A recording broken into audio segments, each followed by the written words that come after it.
Origin Code Academy. Our job is to get you one. Welcome to Origin Talks. I am Jeff Winkler, and today we have Matt Ferguson, the CTO of Zeeto. Thanks for being here today. You're welcome. Thanks for having me here. Tell us a little bit about your career. Where did it start? We know where it is at the moment, and maybe what you're looking for and what challenges you in the future. Yeah, sure. I would say I've had a quasi-traditional career of getting out of college, getting that first job as a programmer. Studied mathematics in college, really just wanted to study as the hardest thing, most challenging thing I could. Took a few programming classes in college and then convinced somebody I was a programmer when I got out. So that worked pretty well. So that first job was, a big jump of, don't worry, I can do this. And just proving it, which, is all about working 80 hours a week and making up for the deficit every day you're there.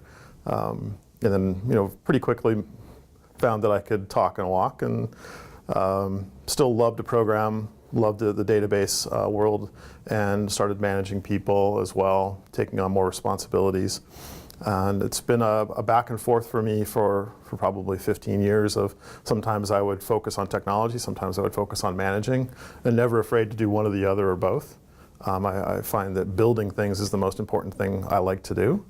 And sometimes that's building teams, sometimes that's building organizations, sometimes it's building product from a holistic sense, and sometimes it's just sitting down at the keyboard.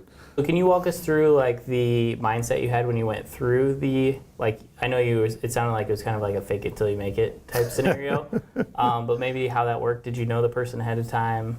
You said your college professor might have helped. Well, it was I definitely had a networking opportunity with some people I knew to get that first job. And I'll tell you, networking is just like so much of what everybody needs to understand. It's all about networking, no matter what your skill set is. You've got to focus on that, and you've got to be willing to put yourself out there to meet people and convince them you can contribute. So can you tell us? Okay, so you started at your job now. So what's a thing that's looking back is super funny, but at the time you were kind of terrified because you kind of made that mistake? There were a lot of sleepless nights, and you just want to succeed so badly.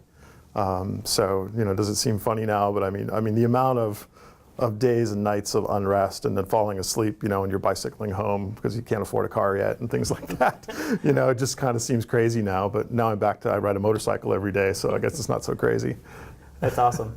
So in terms of, I know it's easy, in hindsight looking back, but would you say back then you were like, I really want to dive into getting the people skills that are required to be a CTO and communicate well?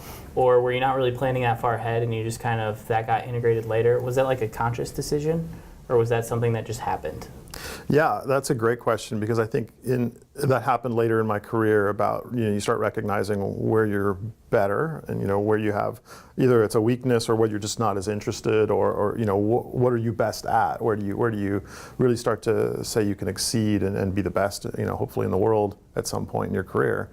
And I love the technology and I like writing code, but I also like making other people successful.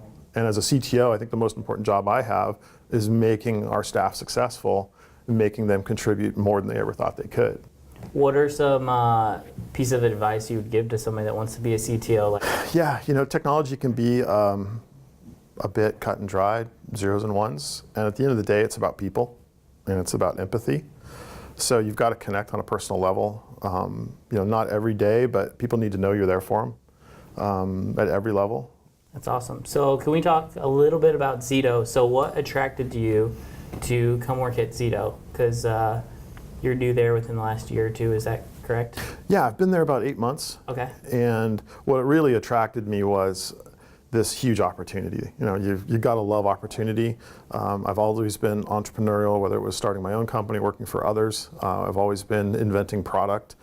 And this was an opportunity they had a great product, very successful company in town, but could we take it and do a 10x, 100x explosion with the product? And you guys have your own kitchen now? And we do have our own restaurant and chef, so we cook breakfast in the morning, lunch in the afternoon, and then we do have these great events. It's actually, we've taken over an entire restaurant and bar on the 10th and B there on the corner. Like the entire restaurant? We've taken over and had breakfast with one of the Thanks for coming. the other day. It was awesome. Felt like I was in Silicon Valley. We are. We're trying to make, San Diego is the next, hopefully Silicon Valley. And there's no reason we can't do that. And we have to build a community down here. I think the free breakfast helps. Well, it's more, I'll tell you, it's a pretty great breakfast too. Yeah, and you guys hold a lot of meetups, so I would say that helps quite a bit. We do. We have the Python meetup, the JavaScript meetup, our own Tech Exchange event that we're hosting now. I think our sales team is having a sales tech meetup now. Mm-hmm. So we're trying to make that space because it's so incredibly valuable. It's a great space. It's a full bar. It seats about 100 people. And we've put in the full video that we can host a really great event. Thanks for joining us today. Again, I'm Jeff Winkler, CEO of Origin Code Academy, and we had Matt Ferguson today. Thanks for coming in, Matt. Really appreciate it. You bet. Thanks for having me.